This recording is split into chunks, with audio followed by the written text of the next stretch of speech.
Canada's former Minister of Public Safety Bill Blair and RCMP Commissioner Brenda Lucki, again grilled over allegations they interfered with the police investigation into Canada's deadliest mass shooting in 2020 in Nova Scotia. The Conservatives are demanding they both resign. No one would consider resigning for only telling the truth. There's never been any direction from any government officials. Opposition parties allege Blair's office asked Lucki to make the Nova Scotia RCMP publicly release details about their investigation, specifically what types of weapons the gunman used, so that information could be used to prop up the Liberal government's pending gun legislation. You've directly refuted this in committee, so how do you explain that? So I explain it with just the truth.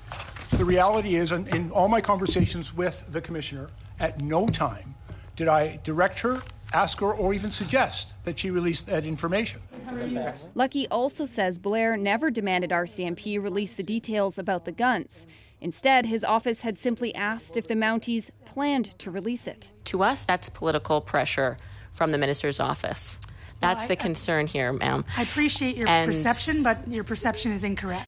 Earlier this month, the ongoing inquiry into the shooting released a recording of a phone call between Lucki and the Nova Scotia Mounties from 10 days after the shooting. Does anybody realize what's going on in the world of handguns and guns right now?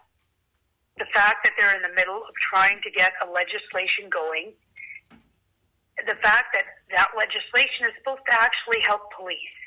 Lucki told the committee it was her job to keep the government up to date on the investigation.